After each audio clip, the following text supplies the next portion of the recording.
Está no ar o programa Lições da Bíblia, o nosso encontro semanal de estudo profundo da Palavra de Deus.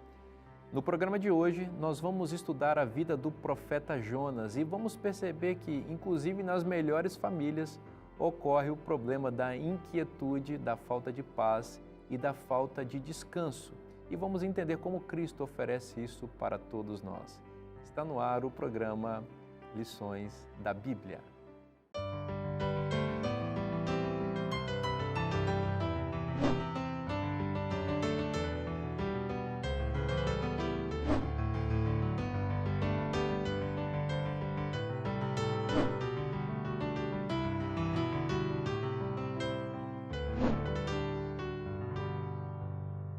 Descansar é uma bênção.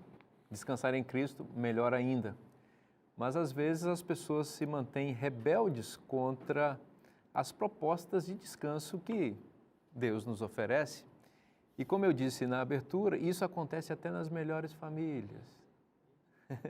Nas melhores famílias proféticas. Esse problema da inquietude alcançou um grande homem que foi um profeta. Bom, já estava até com vontade de entrar no assunto aqui, esqueci de apresentar Direto, vocês. né? Márcio Tonetti, meu amigo, prazer mais uma vez, seja bem-vindo. Prazer é todo meu, que bom que a gente estarmos juntos, né, mais uma vez. Exatamente. Pastor Dornelles, bem-vindo mais uma vez, amigo. Obrigado, é uma alegria poder participar e falar com o nosso telespectador mais uma vez sobre o descanso em Cristo. Exatamente. Pastor Fábio Correia, Bruda. Bruda. É o Bruda. Muito bom estarmos juntos, quase encerrando o trimestre, né? Falta só mais essa e mais uma lição. Uma alegria estarmos juntos mais uma vez. Por favor, faça uma oração. Oremos. Muito bom, Senhor, nós lermos a Tua Palavra e estudarmos a lição da Escola Sabatina, esse guia de estudo semanal, trimestral, que nos traz preciosas lições para vivermos com sabedoria, fazermos boas escolhas e nesse trimestre em especial entrarmos, Pai, no Teu descanso. Por isso agora nos dê sabedoria, envia Teu Espírito para que possamos entender a Tua Palavra e abençoa a cada ouvinte na sua casa, em nome de Jesus. Amém. Amém. A inquietude de Jonas se manifestou diante de uma proposta divina. Na verdade, não é uma proposta, a palavra melhor não é essa, de um chamado divino para ele.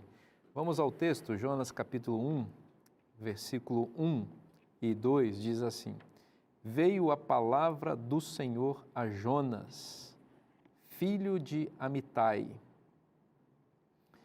Dispõe-te, vai à grande cidade de Nínive e clama contra ela, porque a sua malícia subiu até mim. Jonas significa pomba, mensageiro, né? O pombo, fazendo uma aplicação aqui, o pombo correio é o instrumento da mensagem, né? A pomba também tem um símbolo da paz aí utilizado, né? E ele era filho de Amitai, e Amitai significa verdade. Então, o filho da verdade, a mensagem da verdade encarnada, incorporada ali no ofício de um profeta, né? E Deus olhou para ele e disse: dispõe-te. Essa palavra é interessante, né? Dispõe-te. Ou seja, tenha disposição. Levanta daí onde você está. Você está aí trabalhando na corte do rei Jeroboão II, que era um rei próspero em Israel, capital Samaria. Você está trabalhando aí, servindo o rei, fazendo uns oráculos bonitos, poéticos para ele. Os profetas também eram poetas, né? Então é o seguinte, eu tenho uma missão para você, Dornelles, disse Deus para Jonas. Dispõe-te e vai à grande cidade de Nínive e clama contra ela, porque a sua malícia chegou até mim. E aí, você acha que foi uma coisa, assim, prazerosa que Deus pediu para Jonas? Bom, olha, que o verso 3 fala assim, né? Jonas se dispôs. E dispor é ficar disponível, né? Exatamente.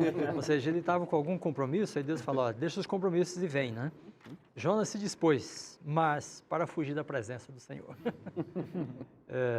E aí ele diz, ele toma um navio, né? Vai para Tarsis, desce para Jope, né? Ele pagou a passagem, a sua passagem embarcou para ir com eles para Tarsis, para longe da presença do Senhor. Então, o chamado de Deus realmente é pesado para Jonas, né? E a gente falou dos israelitas que estão no deserto, né? Muito melhor do que estar debaixo do faraó, caminhando para uma terra prometida. Então, eles ficam inquietos, né? E é fácil a gente pensar que eles realmente fizeram mal. Agora, no caso de Jonas, né, é mais fácil de solidarizar, porque a inquietação dele, né, a angústia dele, a falta de descanso no coração dele se deve a um chamado que realmente é pesado. Porque era para ele ir para Nínive, né? Talvez hoje seria assim, manda um cristão ir pregar lá no Oriente Médio, né? Lá na Jordânia, sabe? Eu tenho um amigo que trabalha por lá, né? A Síria, né? A Síria, né? Na Síria. Então ele disse assim uma vez para mim, Dornelles, se você tem alguma dúvida do grande conflito, né? Vai à Jordânia, vai àqueles países ali, né? Aí você não vai ter nenhuma dúvida, sabe? Então esse chamado de Deus aqui era mais ou menos assim, é para ir para uma terra hostil, agressiva, né? O povo era bonzinho, né? Os assírios eram bonzinhos, né, Dona? Era pior do que a terra, né? Na 1:3:1 diz assim, ó, ai da cidade sanguinária, cheia de mentiras e de roubo. Com referência a Nínive. Mas eles não tratavam bem os vizinhos deles, não? Vocês estão falando mal dos assírios? O que é que esse povo fazia aí com eles? Eles eram conhecidos Cruéis, no mundo né? antigo pela sua crueldade, né? Amarrar os guerreiros conquistados pelo nariz, né? E sair puxando, né? Atrás de cavalos, de carros, né? Então, aqui o guia traz alguns detalhes sobre isso, né? Nem vem ao caso de mencionar, mas eram guerreiros extremamente agressivos. É interessante que o povo de Judá, povo de Deus, né, vizinho ao povo de Israel, Reino do Norte, né? Que o Jonas, contextualizando, ele atuava em Samaria, Reino do Norte, mas era o povo de Deus. Já havia sido ameaçado fortemente por esses ídolos aqui, por um rei assírio, Senaqueribe, né? Que foi lá e enviou um mensageiro, um Rabsaque, que é um mensageiro dele, e proferiu palavras de ameaça terríveis contra o povo de Deus. E Deus já tinha feito uma intervenção, né? Para livrar o povo, seu povo escolhido, daquela ameaça terrível. Então, os assírios realmente eram cruéis. Né? A expectativa de Jonas acerca de ir para a Síria era a pior possível. Eram adoradores do sol, politeístas, né? E extremamente blasfemos, né? Eu vejo que aí Rabsaque chega e fala, olha, não pensem que Deus vai livrar vocês das minhas mãos, né? Então, é razoável que Jonas tentou fugir. Muitos de nós talvez faríamos o mesmo. Exatamente. Agora, Não temos feito, né? pastor Dornelles e pastor Vinícius e Márcio, interessante o chamado de Deus para uma grande cidade, né? Nínive. Né? Porque Deus tinha uma obra para ele fazer ali. Havia pessoas, por mais que a cidade era sanguinária, pervertida, uma cidade assassina, uma cidade cruel, ali havia pessoas sinceras, pessoas que precisavam de repouso. Eu penso que hoje, onde há muita gente, onde há mais agitação, as pessoas mais estão estressadas e mais precisam de descanso e de Deus para serem salvas. Eu penso que quando a gente quer descansar, a gente vai para onde? Uma cidade pequena, vai para o sítio, vai para o interior. Já a cidade grande, e a agitação é muito isso, traz estresse, as pessoas não dormem, vivem à base de remédio e elas precisam também encontrar a salvação. E Deus fala, vai para lá. Então, nós temos uma missão a fazer hoje nas grandes cidades. Veja, Nínive era uma cidade com 120 mil habitantes naquele tempo, hein, pastor Dornelles? É uma cidade grande, né? Ele diz aqui que é um percurso de 3 dias. 3 dias para você andar. É uma cidade grande. Uma extensão muito grande. Então, né? excelente essa aplicação que você está fazendo, porque existem grandes cidades hoje. Hoje nós temos desafios em bairros de grandes cidades que ainda não existe a igreja. Né?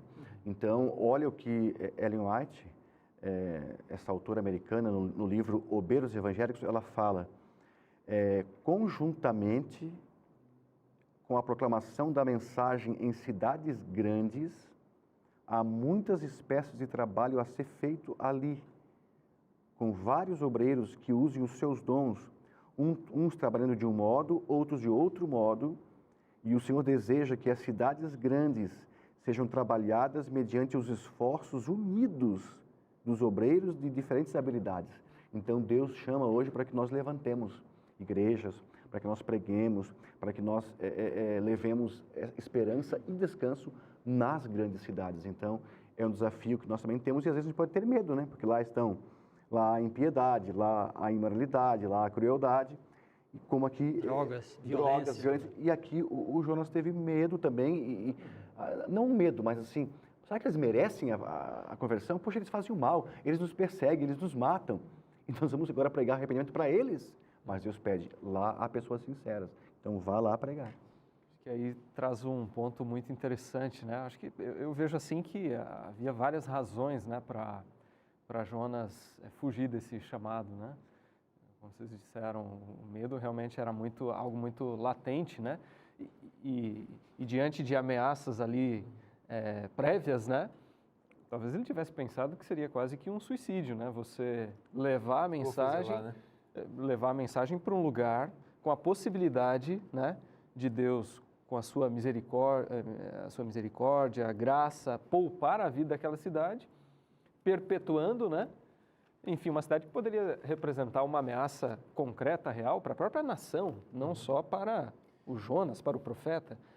Então, eu acho que há o aspecto ali também de que Deus escolhe nada mais, nada menos do que um nacionalista.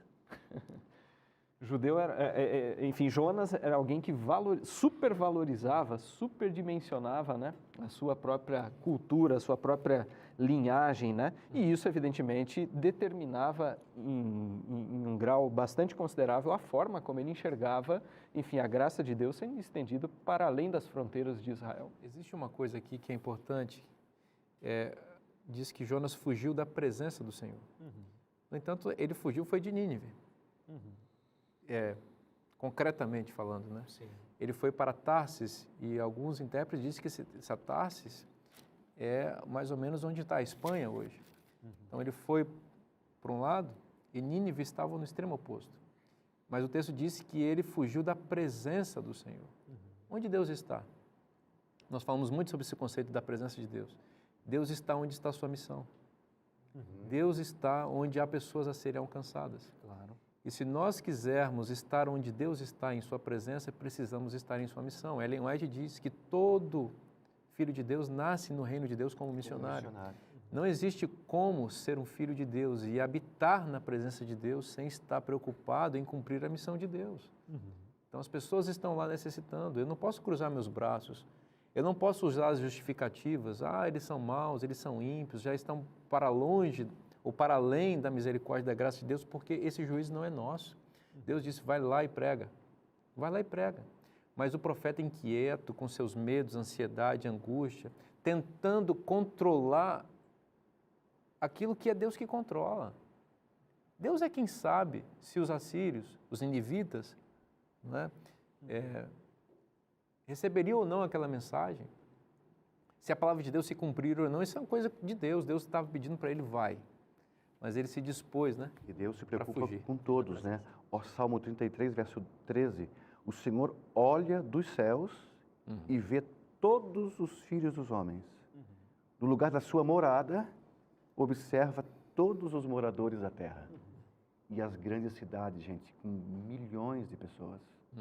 E aqui no Brasil, também cidades com 400, 500 mil habitantes, que merecem lá ter um centro de influência, merecem lá ter um espaço Novo Tempo, merecem lá ter uma fonte, uma igreja que pregue a verdade e o descanso em Jesus. Né? Veja que Jonas tem todo o conhecimento de Deus, né? No verso 9 ele diz, sou hebreu de hebreus, temo o Senhor, Deus do céu, que fez o mar e a terra. Veja a criação aqui, né? Nós falamos tanto aqui da criação, o descanso.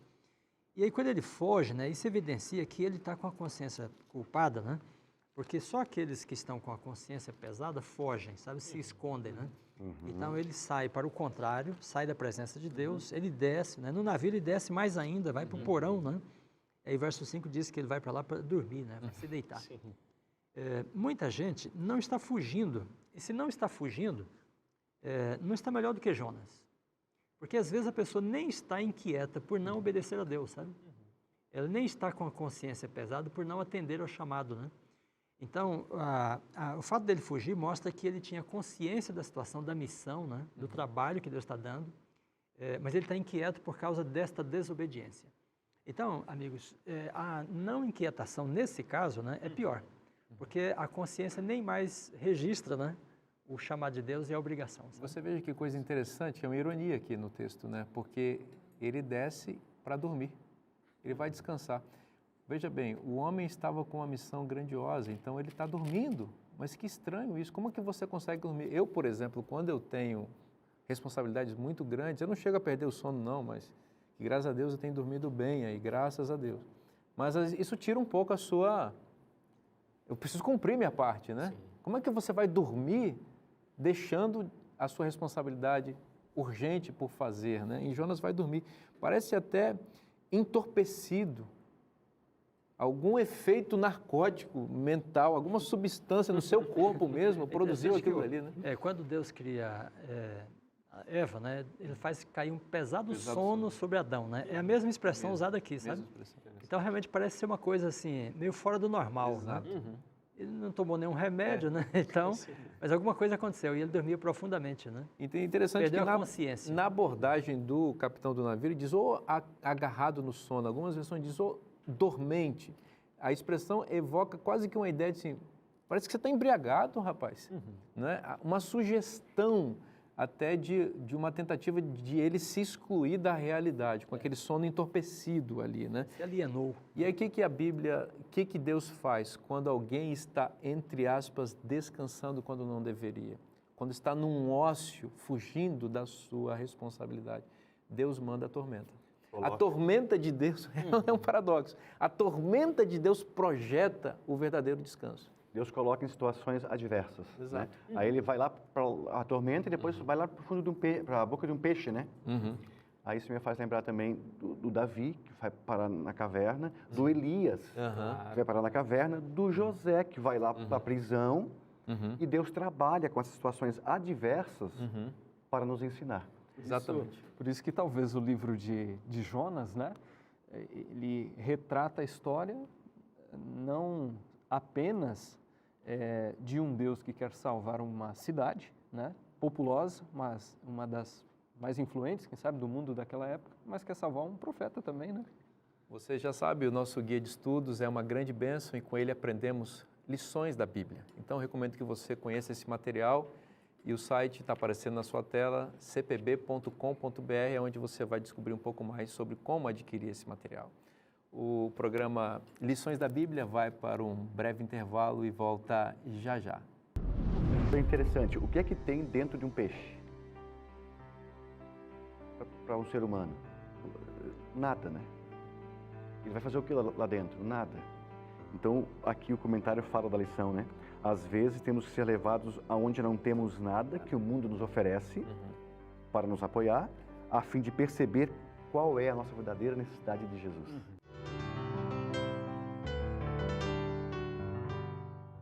Estamos de volta com o programa Lições da Bíblia e estamos estudando sobre o descanso em Cristo e as tentativas de Cristo nos conferir esse descanso para rebater a inquietude de nossa existência.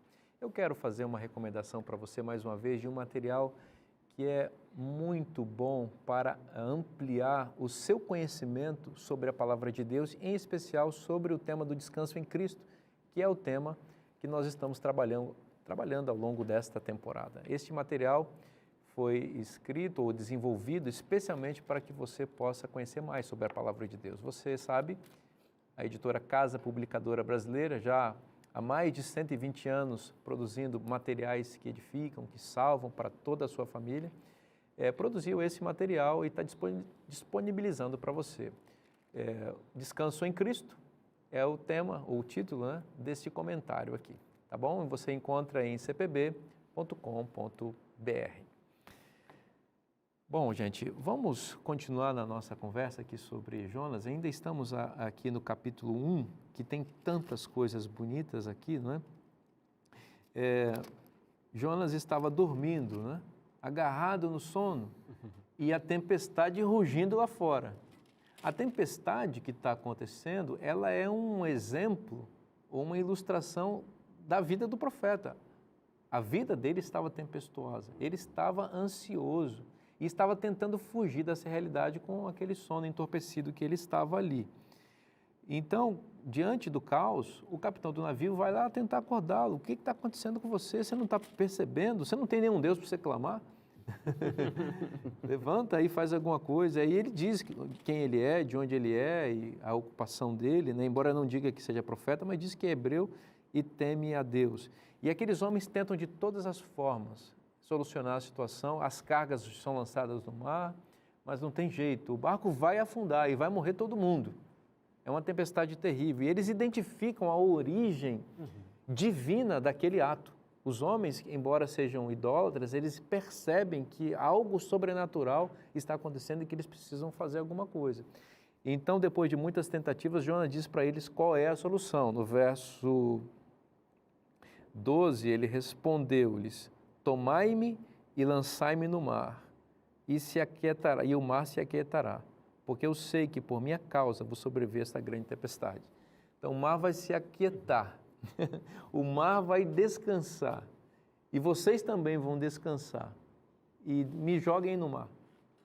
E Jonas pediu a morte aí, naturalmente, né? Eu preciso morrer para que vocês possam viver, né? E a gente pode ver uma grande diferença, né, pastor Vinícius, enfim, pastor Fábio, professor Dornelles, na atitude de Jonas, né? Jonas fugiu porque, enfim, no fim das contas ele queria ver os ninivitas destruídos, né? Mas os marinheiros têm misericórdia da vida dele, né? E aqui diz o texto bíblico que clamam ao Senhor, né? Porque eles não querem ser responsáveis pela morte daquele homem, né? Do profeta. Olha que contraste, né? Ou seja, aparentemente os incrédulos ali, né? São aqueles que clamam ao Senhor. Veja que Jonas é meio suicida, né? Depois ele fala, melhor me é morrer, né? Exato. E aqui ele já nem arrasou, ele falou, olha, me jogue no mar, né? E o mar vai acalmar. E aí os camaradas falam, não, vamos clamar a Deus, né? Vamos trabalhar e tal. E tenta, não há como, né? Aí eles falam, Senhor, perdoa nosso pecado, nós vamos jogar. Então, Mas contra a vontade deles, né? Mas Jonas estava pronto para morrer. Você sabe que ele poderia ter dado uma resposta assim para eles: olha, o problema dessa tempestade é que o barco está indo na direção contrária do que eu deveria ir. Então ele poderia sugerir para eles: tentem virar o barco para voltar, que a tempestade vai acalmar, mas ele continua querendo fugir. Ele prefere morrer a cumprir a missão divina. agora, o interessante é que quando eles jogam Jonas no mar e o mar se acalma, Sim. verso 16, esses homens temeram muito ao Senhor e ofereceram sacrifícios ao Senhor e fizeram votos. Então, aqui houve conversão. Veja que mesmo numa situação complicada, aqui até de um quase suicídio, né? Mas aqui uma situação terrível, né? Pós uma tempestade e jogando eles no mar, Jonas no mar, a conversão. Então, Deus utiliza até de situações complicadas e ruins. E a conversão mesmo, ele não pegou um barco de israelitas, né? Eram politeístas, Sim. clamaram a todo tipo de Sim, Deus, né? Sim, e aqui eles entregam, né, o coração a Deus, né? A missão, enfim, Deus está, né, no controle, evidentemente, de todas as situações. E a missão, enfim, nasce no coração de Deus. Então, apesar da falha do profeta, a missão, enfim, prossegue. E atinge o descanso, né? O mar se acalma e eles temem a Deus, né? Encontraram o descanso. Né? E Mas Deus... Jonas não, Jonas vai para... E Deus está trabalhando para que o descanso chegue em Jonas. Então, o que ele faz? Quando Jonas desiste de tudo, Deus não desiste dele. Então, ele joga no mar, é jogado no mar para morrer, porque aqui não é dito que ele imaginava que um peixe ia aparecer, um monstro marinho ia vir para engoli-lo, né? E, entre parênteses, algumas pessoas têm dificuldade de aceitar que um homem tenha vivido dentro de um grande peixe durante 3 dias, né? Nós aqui cremos tanto em Deus que nós creríamos, ainda que a Bíblia dissesse que foi Jonas que tinha engolido o grande peixe, né? Porque a Bíblia diz, né? Se a Bíblia diz, é verdade, né? E é bom, né? E é bom, né? Você está na Bíblia, né, Tonete? Agora, é interessante, o que é que tem dentro de um peixe? Para um ser humano? Nada, né? Ele vai fazer o que lá dentro? Nada. Então, aqui o comentário fala da lição, né? Às vezes temos que ser levados aonde não temos nada que o mundo nos oferece para nos apoiar, a fim de perceber qual é a nossa verdadeira necessidade de Jesus. Aí tem uns detalhes interessantes no capítulo 2, porque o 1, o 3 e o 4, né, são narrativos. Mas a oração dele, né, no capítulo 2, é uma espécie de poesia, né? Você vê até que a diagramação é um pouco diferente. Então, quando ele fala nessa linguagem mais poética, ele muda um pouco os termos, né? Então, o mar agora já é o abismo, sabe? Só na minha angústia clamei ao Senhor e ele me respondeu, do ventre do abismo gritei. Então, é interessante ele falar o ventre do abismo, né? E aí tem um peixe aí. Na criação, nós já trabalhamos tanto lá, né? Então, Deus cria os monstros, os grandes monstros marinhos, né? Tanim. Depois tem os seres, né, que rastejam, as bestas, né? Então aqui, de certa forma, há uma linguagem simbólica, né? em que Deus está mostrando para Jonas que o que ele temia não era razoável. Porque o monstro marinho, se esse peixe pode ser comparado com o monstro marinho, porque ele é do abismo, né? E ele é um monstro, no sentido de que é grande, né? O monstro marinho é uma metáfora do Egito, Dos impérios. da Síria, né? De Babilônia e dos demais. Então, o monstro marinho vem, engole Jonas, e Jonas permanece vivo, né? Dentro do monstro do abismo, sabe? E depois Deus fala ao monstro, né? Ele está submisso a Deus, sabe? Isso faz todo sentido, Donelli. Só fazendo um parênteses em sua fala, por exemplo, quando você vai para o livro de Daniel, capítulo 1, lá dito no verso 1 que Deus entregou nas mãos da Babilônia, simbolizado também por monstros, por bestas, entregou na mão da Babilônia Jerusalém. Então aqui nós poderíamos dizer que Deus entregou Jonas para esse monstro marinho aqui.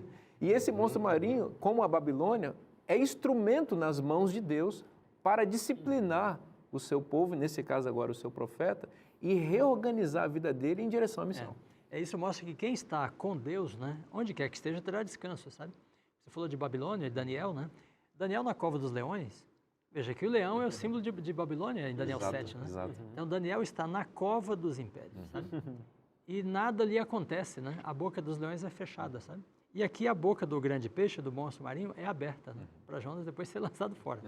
Então a segurança não está em fugir da presença de Deus, a segurança está na presença dele. E aí na presença dele, você pode estar na Assíria, em Babilônia ou em Jerusalém, estará seguro, né? E falando em presença, o santuário aparece de novo aqui.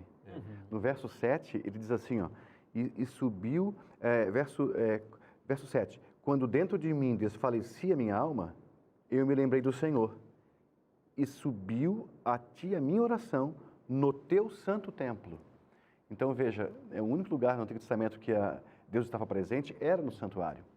Ele queria fugir da presença do Senhor, mas agora, dentro do peixe, ele reconhece, né? Somente no templo, no santuário, ele pode entrar na presença de Deus. Nessa oração dele, ele manifesta uma certa conversão, né? Quer dizer, ele se converte aqui.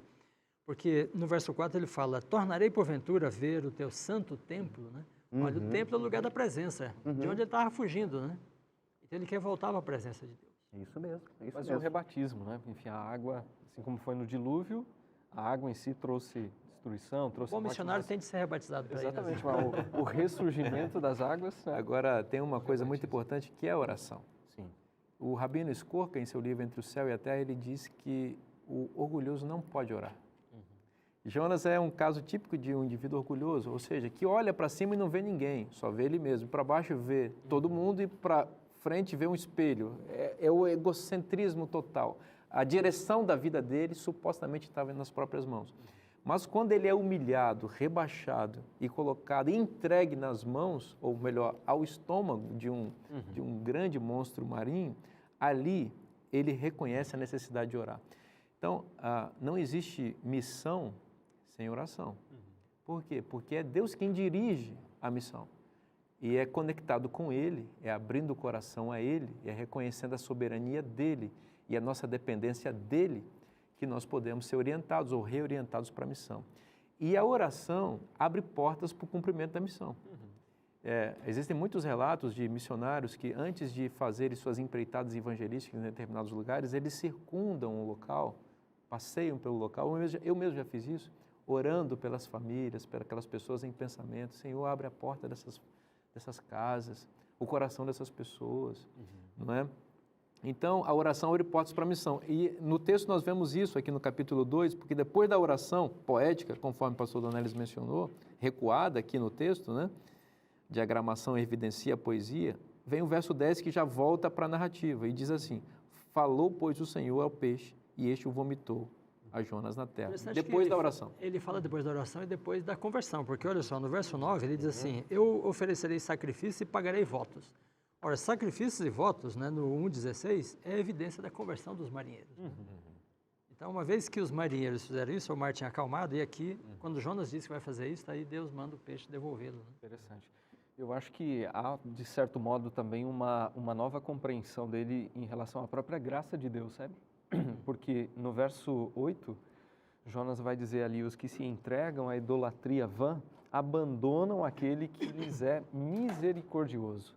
A palavra o termo aqui, né, no hebraico para misericordioso, é uma expressão que tem que ver com o amor pactual de Deus, ou seja, a relação, era uma palavra, um termo usado na relação pactual de Deus com o seu povo. Ou seja, aqui isso implica, né, num reconhecimento de que a graça de Deus se estendia para além das fronteiras de Israel. Porque ele está dizendo aqui, reconhecendo que Deus é misericordioso, ou seja, a graça de Deus se estendia também aos ninivitas.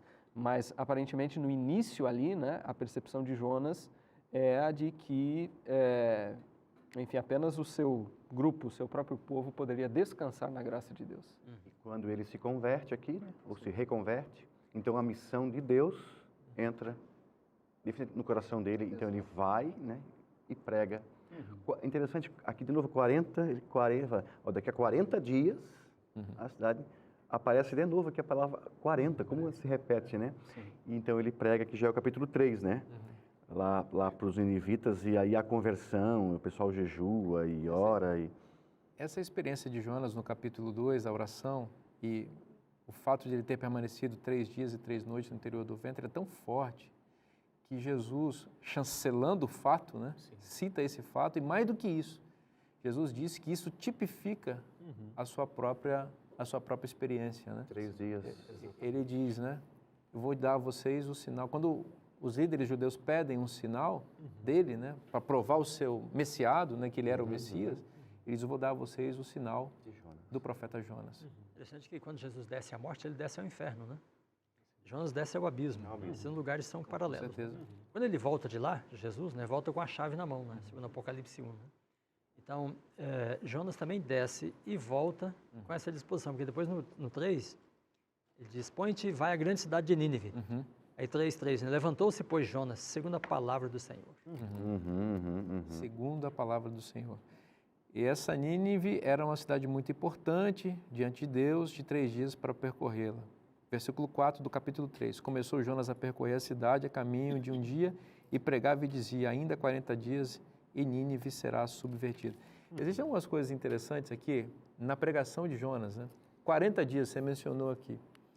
Por que tem o elemento do tempo aqui? Se Deus vai destruir a cidade, por que ele está dando um tempo? Poxa, se ele vai destruir, já está decidido que vai destruir, é só ele destruir. Mas os 40 dias funcionam como um tempo para aquilo que Deus queria que acontecesse, que é o arrependimento. Exatamente, Deus sequer precisaria dar avisos, né? Exato. Enviar um profeta para avisá-los de que a cidade seria destruída. Né? Então, isso mostra a grande intenção de Deus, né? Deus sempre dá uma segunda chance. Claro. A intenção dele é salvar a maior parte das pessoas. Então, é a graça de Deus, tempo, né? Para que as pessoas... Ele sabia que ali havia pessoas sinceras, pessoas importantes que iam entregar o coração a ele, então ele dá 40 dias para... Sabe, uma vez eu estava assistindo, né, uma pessoa que estava com câncer, estado terminal, e ficou uns 2 meses. Eu era capelão no hospital.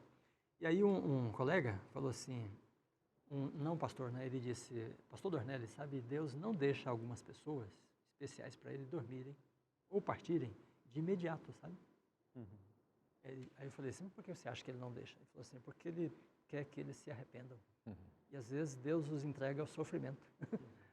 Então, esse tempo, às vezes, e algumas pessoas pensam, um acidente é melhor, né? Mas você no acidente não terá tempo de pensar em nada, sabe? Aquele que adoece tem tempo de pensar, refletir, né? E na dor clamar a misericórdia. Então, é um tempo de graça. Nesse caso aqui, Nínive, enfim, não será destruída, né? Mas muitas vezes a destruição vem, a morte vem, né? E a pessoa lamenta e lamenta, mas esse é um tempo de graça. Ela não foi destruída nesse momento, né? Mas posteriormente ela foi. E esse período de 40 dias e os desdobramentos dessa grande conversão em massa que ocorreu aqui, salvou muita gente. Que depois, quando houve a destruição da cidade, 100 anos depois, provavelmente aqui, essas pessoas que ouviram essa palavra aqui poderiam estar salvas, né, convertidas pela pregação do profeta Jonas, né? Então, isso é muito importante. E veja, Deus é um estrategista também. Nós trabalhamos a questão do grande peixe, né? O monstro marinho. Eles eram adoradores da natureza. e dos grandes. Os animais também eram utilizados como símbolos na adoração pagã. Então, certamente a história do profeta precedeu a chegada dele lá. Um homem que foi engolido por um grande monstro marinho está vindo aí. E é provável que ele tenha vindo marcado, com sua pele marcada, com o suco gástrico do animal, que deixa marcas. Imagina, Jonas provavelmente ele chegou ali com a pele mais embranquecida, né? Escamas, né? Penduradas para cá. Exato. E ele chega e ele está mostrando o quê? Aqueles adoradores da natureza e dos animais, agora veem que o Deus de Jonas tem domínio sobre os animais. Bom, tá gostosa a conversa, né? Mas vamos parar um pouquinho para tomar uma água, mas o programa Lições da Bíblia volta já após o intervalo. Interessante que parece que Jonas começou pela periferia da cidade, né? E aí então diz, os ninivitas creram. Chegou, verso 6, né? 3, 6, chegou esta notícia ao rei. Então, Jonas vai pela periferia e chega, por fim, ao centro da cidade, né? Porque a conversão vai dos ninivitas para o rei, né? E quando o rei se levanta, então diz, ele também adere, né, o pano de saco e jejum. Veja que essas são práticas, né, dos israelitas. E legitimou o jejum, e fez proclamar e divulgar em Nínive. Então são práticas israelitas, e a gente às vezes pode pensar, olha, só os israelitas conheciam Deus, o Criador, né, só eles jejuavam. Estamos de volta com o programa Lições da Bíblia e no bloco anterior estávamos conversando sobre Jonas e a sua decisão de agora sim cumprir a missão de Deus e pregar na grande cidade de Nínive. O profeta está a caminho do seu descanso e Deus tem um descanso para todos nós. A cada semana, Ele deseja nos revelar o seu amor por meio de 24 horas de relacionamento conosco no dia de sábado. Essa revista foi escrita especialmente para mostrar para nós a bênção de guardar o dia do sábado, encontrar com Cristo no sábado e nos mostrar aqui, nessa revista, as passagens que vão comprovar que Deus pede esse relacionamento conosco no 7º dia da semana. Então, se você deseja conhecer um pouco mais sobre o sábado, você pode ligar para nós no telefone que está aparecendo na sua tela ou no WhatsApp que está aparecendo também na tela, nos ligar ou mandar uma mensagem que nós vamos enviar gratuitamente essa revista para você como um presente da Novo Tempo para a sua vida e para a sua família. Bom, meus amigos, vamos continuar conversando sobre o profeta Jonas, porque o livro é belíssimo e tem várias coisas para a gente trabalhar aqui. Capítulo 3, versículo 5, já mostra a reação dos ninivitas à pregação de Jonas. Essa pregação bastante pictórica, como estávamos apontando no bloco anterior, né? Jonas, um profeta avançando pela cidade. Como eu disse, é possível que a história dele tenha o precedido, é possível até que ele estivesse com as marcas, não é, da experiência vivida no interior do grande peixe, é possível que os ninivitas também soubessem que Jonas esteve no interior desse grande animal e visto que o Deus que ele apresentava dominava a natureza, né? Então, tudo isso, essa combinação de elementos vai produzindo, por meio da influência do Espírito Santo, o propósito da pregação da palavra. A palavra de Deus é poderosa, ela não volta vazia, como diz o profeta Isaías, e isso está acontecendo aqui, porque diz o verso 5 do capítulo 3 de Jonas, os ninivitas creram em Deus, que coisa extraordinária. Vamos parar um pouquinho, eles creram em Deus. Depois dessa do peixe, se eles não acreditassem, né? Dona Elis, Isaías 53, quem creu em nossa pregação? Jesus está questionando o seu povo, que não crê. E aqui, os ninivitas, ímpios, perversos, cruéis, inimigos, vorazes do povo de Deus, eles creram na pregação do profeta. Então, isso é muito exemplar para nós, né? Nós esperamos, às vezes, coisas das pessoas que pode ser o contrário, né? Então, Jonas esperava violência e incredulidade, e as pessoas creem, né? Então, o poder do Espírito Santo é ilimitado e surpreende a gente, né? Surpreende os nossos padrões, né? Discriminatórios, às vezes. E você veja que essa crença ela é tão forte, tão arraigada, tão enraizada, que ela é de verdade, porque às vezes as pessoas dividem a crença, a fé, das atitudes, né? Não, a crença deles resulta em jejum, que é uma evidência muito clara de que eles estão insatisfeitos com a condição deles, que eles estão alarmados com aquilo que eles são e com a consequência de seus atos. Eles se vestem de pano de saco, do menor até o maior, até o rei fica sabendo e se envolve nisso. Os animais são envolvidos nessa conversão em massa aí, mostrando que é um arrependimento sincero e genuíno. Interessante que parece que Jonas começou pela periferia da cidade, né? E aí então diz, os ninivitas creram. Chegou, verso 6, né? 3, 6. Chegou esta notícia ao rei.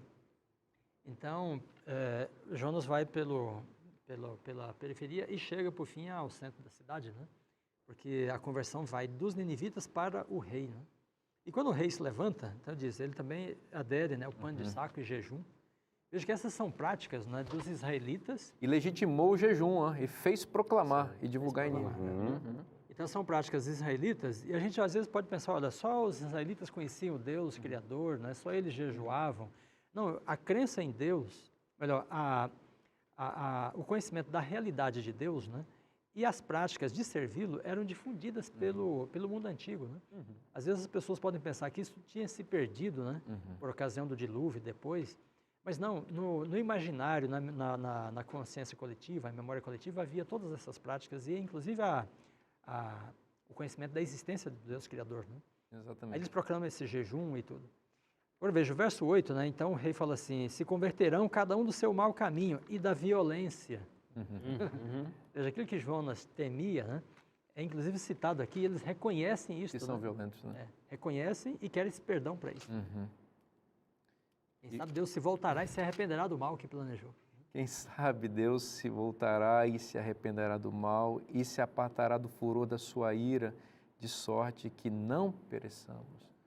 Olha só, eles estão contando com a misericórdia divina. Eles não conhecem Deus plenamente, mas eles sabem que são maus, que são culpados daquilo que eles são condenados, daquilo que eles são referidos ali na pregação de Jonas, e eles dizem, mas será que esse Deus não pode se arrepender? É possível, como você disse, que eles também tenham ouvido falar da misericórdia desse Deus.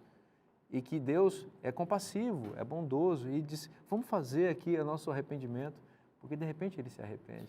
E no verso 10, Deus viu o que fizeram, como se converteram do seu mau caminho.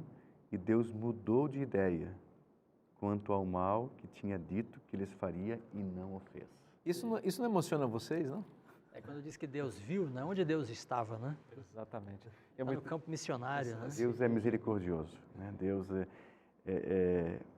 eles oraram, eles se entregaram, eles jejuaram e isso moveu os céus, mudou a ideia de Deus, né?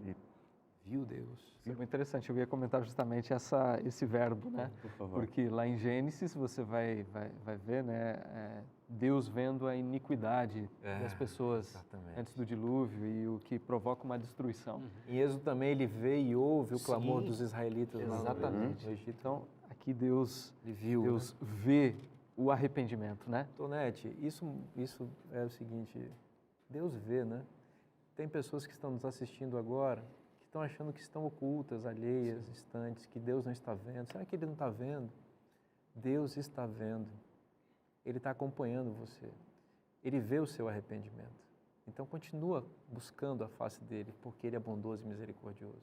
Bom, Deus viu, né? Sim. Deus viu e se arrependeu. E a gente poderia até lembrar do próprio Salmo de Davi, nós falamos sobre Davi lá no passado, enfim, mesmo que a gente vá até as profundezas, né? Enfim, Deus continua vendo e sabe onde nós estamos, né? Deus viu e se arrependeu. Jonas viu o arrependimento de Deus. Se converteu, né? Mas que profeta, né, pô, gente? Olha aí. Uma apostasia muito rápida. Que inquietude essa, porque diz o capítulo 4, versículo 1, desgostou-se Jonas extremamente. E a Bíblia não é econômica ao usar as palavras, ela sabe exatamente o que aconteceu. Ficou irado. E ficou irado. A ira que era divina passou para ele. Né? E a ira divina que ia se manifestar em Nínive, agora se manifesta em Jonas em direção a Deus. E é uma ira totalmente ilógica, né? Porque, veja, Deus vai perguntar para ali para ele no capítulo 4, verso 4. E disse o Senhor, É razoável essa tua ira? É razoável. Não faz sentido. É que né? Jonas aqui, ele está numa transição profética em Israel. Porque existe o texto no Pentateuco que diz que o que o profeta fala tem que se cumprir, né? Só que a tradição profética está em mudança aqui, e Deus está inaugurando uma forma profética chamada, são os profetas clássicos, né? Que eles têm profecias condicionais, que elas interagem com as respostas humanas. Então, o profeta anunciado lá que fala e tem que se cumprir, é diferente dessa maneira de fazer profecia, que Jonas parece que ele está nesse meio caminho aqui, não está entendendo muito bem o ofício profético, né? E muito antes de entender o ofício profético, ele não entendia bem quem era o Deus a quem ele servia, né? Mesmo que ele tivesse um conhecimento teórico sobre esse Deus. Veja, por exemplo, o capítulo 4, verso 2, que ele vai citar Êxodo 33, que é uma passagem belíssima em que Deus é revelado evangelicamente, né? Podemos dizer assim. Ele diz: "Ah, Senhor, não foi isso que eu disse estando eu ainda na minha terra? Por isso me adiantei fugindo para Tarsis, pois sabia que és Deus clemente e misericordioso e tardio em irar-se, grande em benignidade e que te arrepende-se do mal." Está citando Moisés aqui. Está citando Moisés. Exatamente. Então, eu fugi porque eu não gosto dessas suas características. Porque essas suas características... Aliás, eu até gosto quando elas se referem a mim. Mas quando elas se referem ao outro, eu não gosto. Então, por isso que eu fugi. Jonas tem um problema do judaísmo de modo geral, né? E que é o problema de muita gente além dos judeus, né? Ele é exclusivista, né? A misericórdia é só para com eles, né? Talvez Deus foi misericordioso com ele que fugia, né? Rebelde. Mas não pode ser misericordioso com os ninivitas que se arrependem, né? Exato. É interessante que ele espera a agressividade dos ninivitas e eles se convertem. E nós esperamos, né, misericórdia dele e ele fica irado, né? É como acontece no caso, por exemplo, daquela família, né? O filho pródigo. O rapaz pega a herança antes da hora e vai e gasta tudo, né? E volta.